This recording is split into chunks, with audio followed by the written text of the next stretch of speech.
Bismillahirrahmanirrahim. Assalamualaikum warahmatullahi wabarakatuh. Sebelumnya, perkenalkan nama saya Nobi Dharma Kaulid dengan NIM 231524020. Di sini saya akan mempresentasikan hasil tugas besar dari kelompok kami mengenai aplikasi game yang bernama Fish Frenzy. Oke, sebelumnya saya akan menjelaskan secara singkat aplikasi yang kami kembangkan. Jadi aplikasi ini itu adalah aplikasi game yang bernama Fish Frenzy yang sudah saya sebutkan sebelumnya.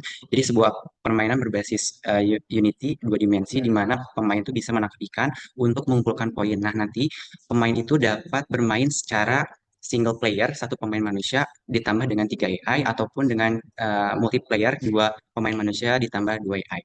Nah, game ini tuh dirancang dengan menggunakan paradigma Object Oriented Programming atau OOP dan Event Driven Programming. Nah, adapun fitur utama dari program yang kami kembangkan, yang pertama ada pemain bisa mengontrol karakter menggunakan tombol keyboard WASD, itu untuk pemain satu, dan untuk tombol panah atas bawah kiri kanan itu untuk pemain dua. Nah, yang kedua ada AI itu bisa bergerak secara otomatis untuk menangkap ikannya. Yang ketiga ada empat jenis ikan, ada ikan kecil, ikan besar, ikan emas dengan poin tertinggi, dan ikan beracun untuk mengurangi poin. Selanjutnya ada timer untuk permainan di mana satu kali permainan itu hanya bisa 60 detik dengan pemenang itu ditentukan berdasarkan skor tertinggi. Nah, dilanjut dengan terdapat panel interaktif untuk pengaturan musik, exit game, dan pengaturan pemain. Untuk penjelasan singkat mengenai aplikasi segitu saja. Untuk selanjutnya saya akan menjelaskan kode programnya. Nah, untuk selanjutnya di sini saya akan menjelaskan mengenai penerapan dari paradigma pemrograman yang kami pilih.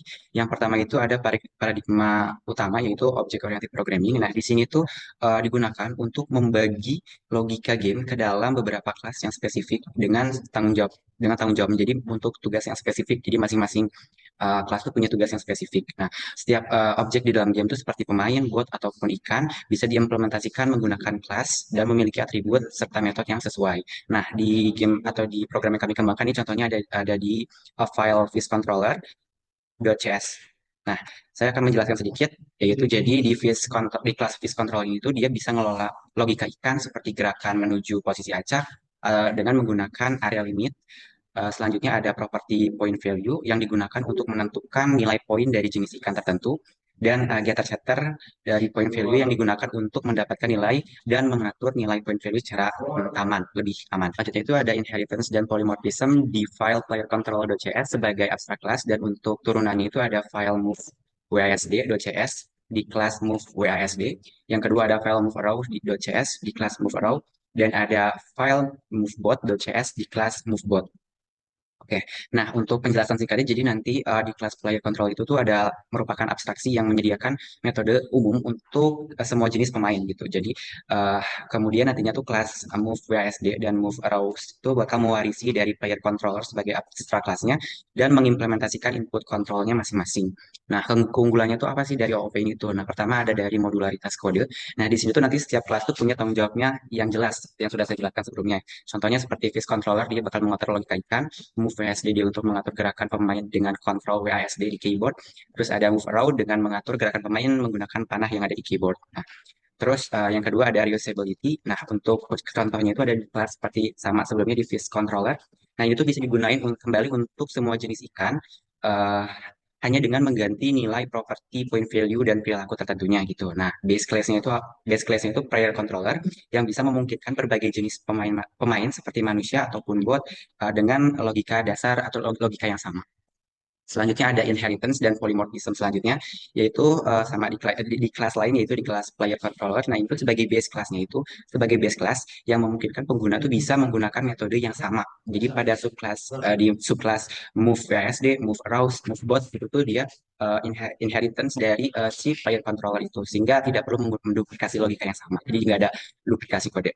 Nah, untuk alasan pemilihan paradigmanya itu, yang pertama ada membagi tanggung jawab ke dalam kelas, membuat kodenya itu jadi lebih modular dan lebih mudah dipelihara seperti yang sudah saya jelaskan sebelumnya gitu. Seperti contoh di kelas player controller.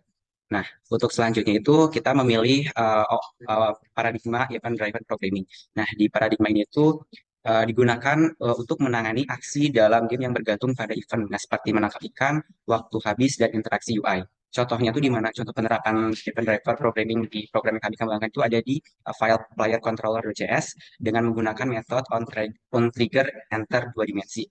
Nah, nanti tuh si event ini tuh bisa dipicu ketika pemain tuh bertabrakan dengan ikan. Jadi ketika uh, pemain menabrak ikan, dia bakal nambah skor, dan itu tuh menggunakan paradigma event driver programming. Selanjutnya. ada event interaksi dengan tombol UI. Nah, di sini tuh ada file tombol aturan.js, kelasnya ada tombol aturan, metodenya itu ada show pop-up dan hide pop-up. Nah, untuk penjelasan singkatnya itu, jadi nanti tuh tombol UI itu bisa menggunakan event click atau on click untuk memicu metode show pop-up ataupun hide pop-up. Nah, untuk interface-nya itu tuh salah satunya inti dari paradigma event driven gitu. Jadi di mana si pengguna tuh bisa langsung memicu, bisa langsung ubah status state-nya gitu. Dan yang terakhir itu ada bot AI yang bisa ngontrol gerakan di file movebot.js, di kelas movebot, dan untuk metode itu menggunakan handle input. Nah, untuk penjelasan singkatnya itu, jadi nanti bot itu bakal ngeproses gerakan itu berdasarkan event tertentu gitu. Misalnya kayak ketika menemukan ikan atau ketika membawa ikan ke area penyimpanan gitu. Nah, untuk keunggulannya itu tuh ada responsiveness, ada interaktivitas, sama ada kompatibilitas dengan Unity gitu. Nah, kenapa kita milih paradigma event driven? Yang pertama itu dia cocok untuk game yang kayak yang kami kembangkan karena berbasis aksi permainan yang real time. Terus eventnya itu tuh di handler sama seperti on trigger antar dua dimensi yang memungkinkan interaksi pengguna itu tanpa polling manual. Nah, untuk penerapan prinsip tipe data dan keamanan tipe itu atau type safety-nya itu tuh yang pertama dalam pengembangan si program yang kami kembangkan ini tuh kita memilih tipe data yang udah sangat sesuai untuk menjaga si efisiensi dan keandalan dari program kodenya ini gitu. Misalnya di kelas Fish Controller, jadi nanti tuh si point field itu bisa menggunakan si point field itu kita tuh menggunakan memilih tipe data integer karena nilai poinnya itu tuh tidak membutuhkan presisi dari desimal. Terus untuk selanjutnya itu di sphere itu kita menggunakan tipe float, di max kita menggunakan tipe integer, terus untuk spawn intervalnya itu kita gunain tipe data float gitu. Itu ada keamanan tipe atau tipe safety. Nah, di sini tuh juga keamanan tipe juga untuk memastikan kalau misalnya data yang diproses itu sesuai sama tipe data yang diharapkan gitu. Nah, hal ini tuh berfungsi untuk mencegah kesalahan operasi aritmatika gitu, misalnya pada string ataupun akses atribut yang nggak valid. Nah, misalnya untuk validasi input kayak misalnya seperti fishspawner.cs di file fishspawner.cs. Nah, di sini tuh ada validasi untuk memastikan bahwa fish prefab itu nggak nol gitu ya, nggak nol sebelum dibuat instansinya, sehingga mencegah runtime itu error akibat objek nol. Nah, untuk validasi batasannya itu kita ada fish control.cs. Nanti itu dia fungsi integernya itu bisa memastikan bahwa posisi target ikannya itu tuh tetap gitu berada dalam batas yang valid. Nah, selanjutnya untuk keamanan tipe data, kita ada generik untuk menjamin konsistensi tipenya, seperti menggunakan game object sebagai tipe data generiknya untuk memastikan bahwa hanya ada objek bertipe game object yang dapat ditambahkan ke daftar. Nah, ini tuh untuk mencegah kesalahan tipe data kayak misalnya saat melakukan iterasi atau manipulasi elemen gitu. Nah, selanjutnya ada casting. Nah, di sini tuh untuk atribut yang digunakan itu ada point value. Nah, nanti tuh bakal dilakuin pengecekan bahwa di fungsi captured fish itu tuh dia bakal memiliki komponen fish controller. Nah, ini tuh untuk mencegah yang namanya null reference exception atau kesalahan tipe lainnya.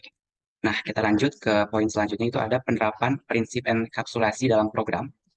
Nah, apa sih enkapsulasi itu tuh? Jadi enkapsulasi itu kayak prinsip pemrograman yang bertujuan untuk membatasi target langsung ke atribut atau metode dalam suatu objek gitu. Nah, penerapannya di kode yang kami di program yang kami kembangkan itu adalah satu yaitu menggunakan yang namanya access modifier. Nah, access modifier itu kayak seperti contohnya di uh, private, protect, dan public. Nah, itu kami gunain di uh, kelas fish controller. Terus, nah di situ kan ada yang namanya point value ya untuk yang bersifat privat. Tapi dengan menggunakan getter setter, jadi mereka tuh masih bisa akses kelas lain gitu. Nah, getter itu dia bisa untuk memungkinkan atribut si point value-nya tuh dibaca oleh kelas lain gitu. Nah, untuk setternya itu tuh dia tuh buat menjamin kalau misalnya nilai yang dimasukkan ke point value itu selalu bernilai nol atau lebih dengan menggunakan fungsi math, max seperti itu. Nah, untuk validasi di atas itu, di atas satu itu untuk mencegah pengaturan nilai yang tidak logis gitu. Nah, untuk selanjutnya kita ada di poin selanjutnya yaitu penerapan prinsip modularitas. Nah, di program yang kami kembangkan itu ada yang pertama ada struktur aplikasinya itu sudah terorganisir gitu. Contohnya itu apa? Contohnya itu kayak misalnya di player controller.cs. Nah, dia itu bakal ngatur logika dari kontrol pemain di game tersebut gitu. Nah, selanjutnya ada kayak fish controller.cs mengatur logika ikannya gimana ketika dia bergerak gitu. Terus untuk selanjutnya ada fish spawner.cs untuk mengatur spawn ikannya secara acak. Terus untuk game manager.cs itu untuk mengelola kondisi permainannya. Untuk selanjutnya itu ada pemisahan kode. Nah, di sini tuh kami misahin logika permainannya itu ke modul yang terpisah gitu seperti contohnya di player controller.cs. Nah, itu untuk mengatur logika kontrol pemain dalam game, player controller.cs untuk menggabungkan logika pergerakan dan perilaku ikan ke dalam satu modul sehingga lebih efisien, sehingga lebih terorganisir gitu ibaratnya. Nah, tadi sudah saya jelaskan ya sebagai contoh di player controller.cs dan fish controller.cs. Nah, itu tuh fungsinya buat apa? Untuk melakukan pemisahan gitu. Jadi kode nanti itu bisa lebih mudah dipahami dan dibaca gitu. Selanjutnya ada contoh reusability modul. Nah, ini tuh untuk penggunaan ulang modul. Misalnya contohnya kayak misalnya fish controller.cs. Nah, nanti tuh dia tuh digunain buat ngatur gerakan dan perilaku si ikan itu gimana. Terus point value ikannya itu di mana dan dapat bisa diterapin juga pada berbagai jenis ikan gitu. Jadi tanpa ada perubahan besar, jadi bisa digunain secara terus-menerus gitu kodenya. Jadi dia reusability. Selanjutnya em, implementasi modularitasnya itu gimana gitu. Nah, untuk implementasi modularitas itu ada pada bagian UI-nya itu di tombol-tombol seperti tombol main.cs, tombol aturan.cs, dan tombol exit.cs. Jadi nanti di situ tuh di tombol-tombol itu tuh nanti tuh scriptnya tuh bisa digunakan kembali untuk tombol yang sedikit tombol lain gitu dengan sedikit modifikasi seperti kayak mengubah nama scene yang akan dimulai dengan struktur modular gitu. Nah, selanjutnya kita lanjut ke poin selanjutnya ada yang namanya konsistensi dan readability. Nah, untuk konsistensinya itu ada apa aja sih? Nah, pertama ada penamaan variabel dan function gitu. Nah, di sini tuh nama variabel dan fungsinya itu udah kita lakukan secara konsisten itu gunain konvensi camel case untuk variabel dan Pascal case untuk nama kelas dan fungsi. Misalnya variabel current fees dan fungsi calculate score. Nah, itu tuh untuk jaga konsistensi gitu sehingga memudahkan pengembang lain untuk memahami kalau misalnya fungsinya itu tuh fungsi variabel itu tanpa harus melihat si detail implementasinya.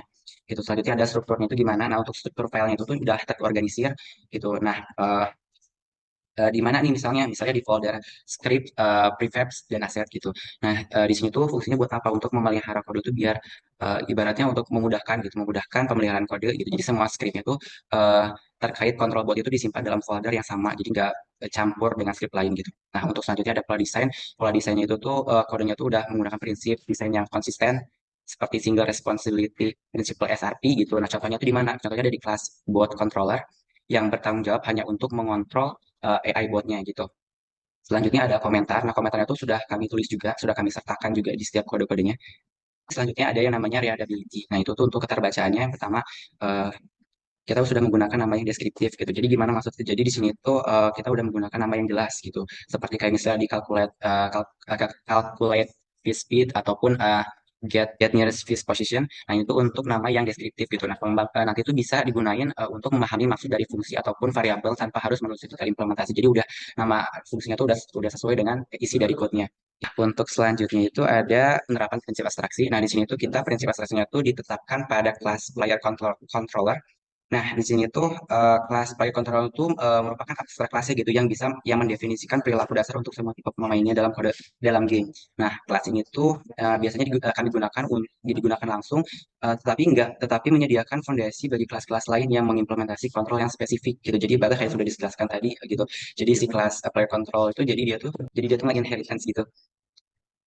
Nah, untuk selanjutnya juga terdapat kelas yang namanya MoveBot. Nah, di sini itu merupakan turunan dari player controller gitu. Jadi, kelas ini tuh bisa mengimplementasi metode handle input untuk menangani input khusus buat botnya gitu. Jadi, kayak misalnya bergerak menuju ikan terdekat, terus menyimpan di area penyimpanan. Terus untuk kelas turunan kayak misalnya itu pun hal tersebut tuh berlaku untuk fungsi-fungsi yang inheritance dari si player control lain gitu. Contohnya kayak misalnya ada move WASD, terus move arouse dan lain sebagainya gitu. Nah, untuk kodenya itu ada di file player controller controller. Dengan menerapkan abstraksi itu kita tuh bisa menyembunyikan detail implementasi yang nggak perlu dipikirin sama kelas turunannya gitu. Kayak misalnya seperti kelas move buatnya atau move WSD gitu. Jadi di kelas player control itu bisa nyediain implementasi dasar untuk pergerakan ataupun pembaruan skornya. Jadi kelas-kelas lain tuh cukup fokus pada tugas inti mereka gitu misalnya tugas inti mereka gitu. Nah, untuk selanjutnya contohnya sebagai contoh gitu misalnya pada move bot itu tuh nggak perlu tahu gimana cara pergerakan pemain diatur. Jadi dia tuh cukup untuk implementasi cara bot bergerak menuju ikan ataupun area penyimpanan aja gitu. Itu sebagai salah satu contohnya. Oke, untuk poin selanjutnya adalah error handling. Di sini saya akan menjelaskan penerapan dari error handling yang digunakan dalam aplikasi yang udah kami kembangkan gitu. Contohnya, sebelum masuk ke penerapannya, error handling itu sendiri itu merupakan salah satu aspek penting dalam pengembangan perangkat lunak gitu. Misalnya dalam game ini kita akan menunjukkan bagaimana penanganan kesalahan, membantu menjaga kestabilan aplikasi dan memastikan bahwa game itu berjalan dengan baik meskipun ada kesalahan gitu. Contohnya itu gimana? Contohnya di penanganan kesalahan dengan pengecekan nilai nol. Nah, ini tuh ada di file fishspawner.cs. Nah, di fishspawner.cs ini tuh kita lihat kita tuh bakal memeriksa apakah si fish prefabnya itu nol sebelum mencoba untuk membuat ikan gitu. Jadi misalnya kalau misal nanti dia nol, ya kita tuh bakal nampilin peringatan di konsol menggunakan uh, debug log warning. Nah, kita bakal itu menampilkan yang debug log warning untuk mencegah yang namanya crash yang nggak diinginin gitu. Nah, untuk selanjutnya ada untuk penanganan kesalahan pada game object yang nggak ditemukan ini ada di file movebot.cs. Nah, di move di sini tuh kita ngegunain, nah kita bisa lihat kodenya ya di movebot.cs tuh. Jadi kita di sini tuh menggunakan pengecekan null untuk memastikan bahwa ikan yang terdekat yang ditemukan sebelum mencoba untuk menggerakkan si botnya itu ke arah ikan gitu. Jadi jika ikannya nggak ada ya kita bakal perintah agar bot itu berhenti bergerak gitu. Oke, mungkin sekian saja yang bisa saya sampaikan. Mohon maaf jika ada kekurangan karena waktu keterbatasan waktu saya akhiri. Wabillahi taufiq wal hidayah. Wassalamualaikum warahmatullahi wabarakatuh.